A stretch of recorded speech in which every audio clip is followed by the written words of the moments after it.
Today is the 6th of September and it's the eve of our big event tomorrow, the 8 Bonsai Journeys, and it's going to be the open. Look what's been happening over the last 2 days. We've had floods like almost the Noah's flood. Everything is flooded again. Look at the water on the nursery. We've had thunder and lightning this morning, and yesterday we had thunder and lightning as well. So we've got to keep a happy face and look for the best. Anyway, we don't have to water our trees, which is a bonus. So let's see what happens.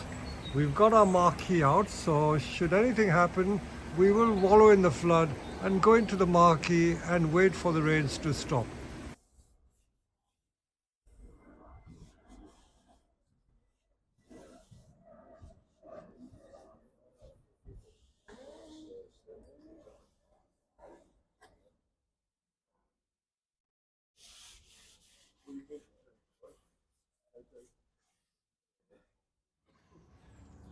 So here I have another of our journeymen, if I can call them that. So I will ask Graham to introduce himself.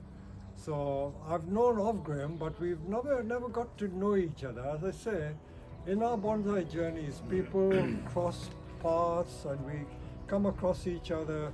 Some people get to know each other well, others don't get to know each other well.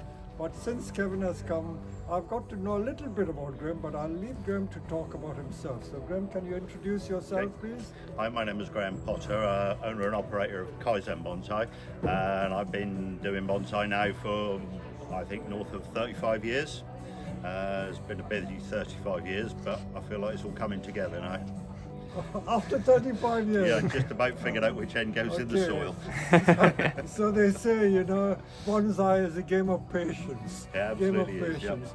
I'm ashamed to say that I've been doing bonsai since 1967, just shortly after I got married. And then I've been dabbling with bonsai as an ordinary gardener all that time. So you guys are just youngsters. I regard myself as the second generation of bonsai people in the UK.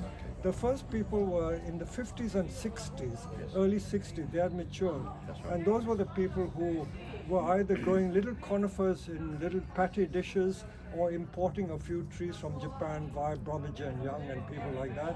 And then we taught ourselves, and I was, as I said, the second generation, like Dan Barton, Harry Tomlinson. We were not the first generation, mind you. The first generation, they've passed away, they are gone. And you would be the third. So I think there are like 4 or 5 generations of bonsai people now. So for those of who don't know, so it carries on going. And of course, the bonsai culture has become more interesting, more diverse and more prominent. So tell us something about what your experience about bonsai has been.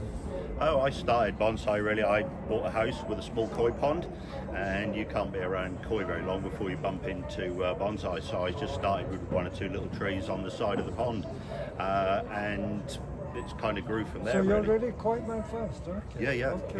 I'd always kept fish, and I bought a house with a pond. And like I say, you don't hang around koi very long before you bump into bonsai. And at the time, I was in somewhat straitened circumstances, and it looked like a cheap hobby to me because I'd been building custom cars and things before that, and it didn't turn out to be as cheap as I hoped it might have been. Yes, talking of that, a lot of people say that bonsai is a very expensive hobby, but when you think of, like you say, custom cars and people who sail boats or racing cars, motorbikes, not to talk of golf and things like that, there's many more expensive hobbies. So bonsai is not really an expensive hobby when you come to think of it. No, it just depends on what level that you want to take it to, doesn't it? So you were self-taught or you learned? Yes, I did 8 years on my own, really, just with books from the library. After about 8 years, I met Kevin. Worked with Kevin for 2-3 years, I think, and then started travelling and meeting different people and working with different people as I went. But it's been a sort of a busy 35 years, and it's been quite intense. If you want to learn, you've got to be busy, and I've been as busy as I possibly could. All right. So how do you find the bonsai community? Because it's very diverse, and you get all sorts of people, and because you are in the bonsai business as well, you may have found that bonsai is so diverse. Yes. Isn't it? All Yeah, sorts of absolutely. I've met some wonderful people, and I've met some absolute horrors as well. But yeah, by and large, I mean, I keep myself to myself. I don't get out much, and I think that I've made some remarkable friends over bonsai. Sadly, I've lost one or two in the last few years, but yeah, there's some absolutely wonderful people around in bonsai, and it's nice to be involved. All right. Okay, we'll stop the video a moment and we'll go in and look at the tree that you brought. So here we are. We are like Lilliputs compared to this giant tree. So tell us something about this pine, Graham. This is Scots pine. It was collected in the south of France by Maro Stenberger, and I purchased it from him as unworked raw material, I think around 2017, 2018, that kind of period. Kept it for a couple of years to start to get it growing. So how long have you? It's probably 7 years, I would say, Okay. more or less, since completely untouched raw material. My first observation is really the size of the root ball for the size of the tree. It's almost impossible to sustain a tree of this size with such a tiny root ball, isn't it? Has Yeah, it always when been in that it root? came, it was in a big, I see. great big bucket. And once I knew it was 100% healthy, it was completely bare rooted. So all of the field soil, everything was removed, all the stones, because as you say, it's a small amount of soil, but it's got to Did be you have to cut some of the big roots off? Not really, no. No, there weren't so many, but you need a really dynamic root system to sustain a tree with a small pot, and obviously that requires 100% use of the soil, hence the bare rooting. And since that time, the tree's never looked back. It's been supremely healthy and it's grown really happily. But Kevin and I worked the tree, as I guess a lot of people saw the video. We worked the tree, I think, October last year. So this is literally first work, and so it's not really an exhibition tree, but it's coming together quite nicely. Did you and it's done very bend, well. if you look through the top, you see the apex has gone up and come down. Did you create that curve there? No, Or no, was it all No, that was all natural. natural? Yeah, we didn't really do any big bends at all. No preparatory work. It was just straight in, feet first, and took a couple of days, and it came together quite nicely. So there wasn't a major apex shooting up or anything this cut No, off? it was laying flat. Oh. The tree was laying flat, and all the foliage was more And or less what just about that laying side? flat. That side was live, was it? This when you got? this gin here was alive. Oh. These two are natural. They're old. That one was alive. I took that branch off 2 years ago. Okay. And I think what you said about repotting, the only big root we took off was this one here. So it was just, I think it's one of those trees, it was just meant to be. But looking more and more at trees in Europe, these trees which are sourced from Europe, I would say, I don't like Japanese to get the wrong impression, they seem to be more suited to the European climate than many of these imported black and white pines.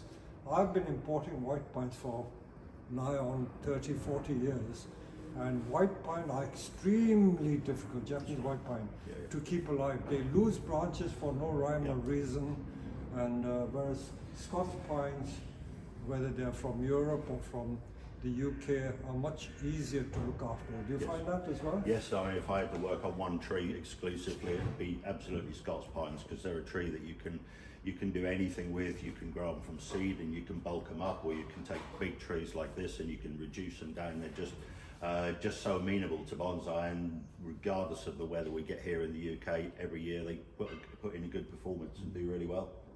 Yeah. How much do you let this tree grow? Because it's obviously groomed.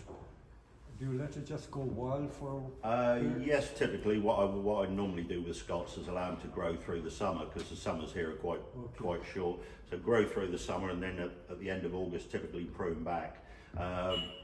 But for a more mature tree, perhaps candle pinching once the needles Because I noticed some of the candle here, that's 1 inch long, isn't it? This is this year's growth. That's this year's growth, yeah. But it's nice and even, so we've kept it. Like I say, it's only first work, so it's not really up to sort of exhibition standard, but a little smoke and mirrors. It is exhibition standard. Gosh, it's marvelous tree. Thank you. I wonder what Japanese people would think when they look at these trees. I think some of them have seen European trees, haven't they? Okay. They look all the time here.